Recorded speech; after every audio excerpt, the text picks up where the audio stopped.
I grew up overweight, then I lost 60 pounds in 2021. Gained it all back after we had our first son, and then I lost it again in a much more sustainable way and have kept it off ever since. What a roller coaster. Now I'm a full-time men's fitness coach and I've helped dozens of other men dial in their ideal physique for good. Here are 5 hard truths I wish I had known when I started my fitness journey. Number 1 is that it'll be uncomfortable. The other day I was walking through the store and I saw an ad on TV for some motorized pedal exercise thing with the tagline, passively burn calories. This sums up a pretty major problem in the fitness industry. The problem is that nothing about making a lasting change in your fitness is comfortable. And frankly, anyone who makes it sound like that is just painting a picture to try to sell you a shortcut. At the end of the day, if you actually want to change your physical health in a lasting way, you have to deal with some uncomfort. You have to change your behaviors, your environment, and your desires. And that means you're gonna have to give up things that you currently enjoy. And yeah, you're gonna have to start doing things that you don't wanna do. With that said, even though it's gonna be uncomfortable, it doesn't have to be miserable. We live in a day and age with access to high protein, low calorie, high volume foods all over the place. And whatever your goal is, you can absolutely accomplish it while making your workouts and movement more enjoyable. You can still totally travel, eat out, enjoy family events, whatever, but at the end of the day, you are going to have to face some discomfort. You're going to be hungry, you're going to be tired, you're not going to want to do the workout all the time. You're going to have to do things that push you. The key is learning how to sit in that discomfort, manage it as much as you can, and then accept that if your goal really matters to you, you can endure a little bit of discomfort to get there. Number 2 is you have to own your own goal. This one hits hard because in an advertising heavy world, we are constantly bombarded by people who are trying to portray their ideal and impose it on us. I have a background in marketing and sales. When you understand how advertising works, you know that it thrives on exposing and exploiting the gap between your current reality and the perceived ideal, which may or may not actually reflect your goal. Now, this doesn't mean that advertising is bad and that anyone trying to sell you something shouldn't be trusted, but it does mean that you have to be crystal clear on your goal and why it's important to you. You have to know why you care about it and own that. With that said, you'll see on social media and advertisements that there are people who are living a totally different goal from you, who are trying to sell you on their path being the only way to get things done. And that's kind of ridiculous because somebody who's trying to hit 6% body fat on bodybuilding prep is gonna have a very different approach than a dad who just wants to drop 2 pant sizes and carry his toddler on hikes. The tricky part with that is that there are similarities to the approach. To get there, both people are going to be in a calorie deficit, they're going to have to move more, but at the end of the day, you have to be careful to not look at an outcome-specific approach and assume that just because that's what somebody else is doing, you have to do it yourself, or that you have to care about the same goals that they do. When you really own your goal, and accept that it's what you're trying to work on, it's so much easier not to compare yourself to other people. And it's way easier to be okay with where you are in the process. Now, number 3 is that most information is irrelevant in context. This one's totally related to number 2. Social media has made it dangerously easy to get information. We live in a world where everyone has a voice, no matter how qualified or unqualified they may be. Heck, you're watching one of my YouTube videos right now. And at the end of the day, the most controversial and loud takes are the ones that get the most views and engagements. They're the ones that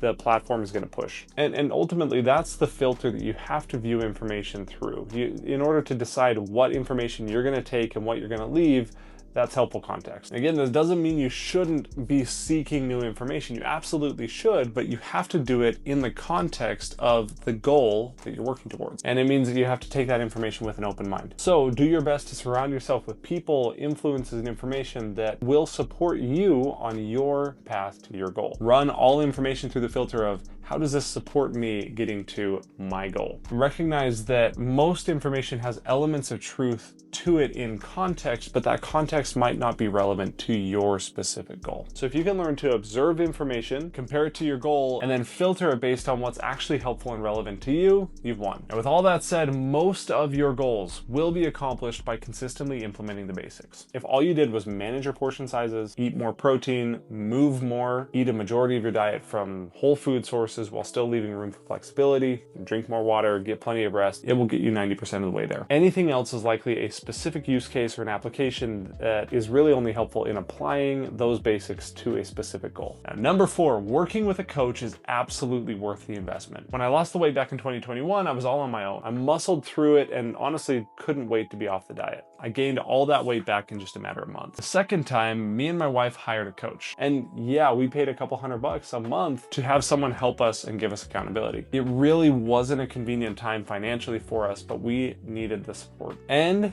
it was the absolute best decision we could have made. Having someone in our corner help us actually identify what was important to our goal and help us stick to it was absolutely worth it. Did our coach teach us really new stuff that we'd never heard before? Not really. Did our coach help us make those basics stick by helping us change our habits, behaviors, environment, and desires? Absolutely. Now, as a result of that, our relationship with our kids, our business, our marriage, our health, our confidence, everything has improved. So yes, there is an investment involved in getting help from a coach. But if you're anything like me 5 years ago, you've already tried the DIY approach, and yet we're still having this conversation. And at the end of the day, there are few things in life that are more worth the time, attention, effort, and investment than improving your health. Now, number 5 is there is no finish line. One of the biggest lies and problems with fitness goals is that they're finite. You say, I want to lose 50 pounds, I want to run a marathon. Cool, do that, but recognize that your fitness is a constant work in progress. If all you do is set a single goal, you can hit it in a relatively short amount of time if you focus. But so many of you have hit goals before, hit them, and then rebounded back. Where goals are so much better when they act as a stepping stone. When they challenge you so much that you have to change your behaviors, your habits, your environment, and ultimately your desires just to hit them. That way, when you reach the goal, you are a much different person. You've changed and you don't even want to go back to where you were. Otherwise, you might change the things you eat or the type of workouts you do, but secretly can't wait to be off the diet. However, when you recognize that you are in it for the long haul, it changes the whole way you approach it. You look for ways to enjoy those changes rather than just endure them. You look for new foods that you might not have enjoyed or even given the time of day before, and you might even give them a second or third chance, recognizing that you will like them the more you try them. You'll also give yourself way more grace and patience, recognizing that you are a work in progress. You can recognize the wins along the way, but then be excited for what else is on the horizon. So there you have it, 5 hard truths I wish I would have known when I started in my fitness journey. Hopefully this can help you avoid some of the same issues that I did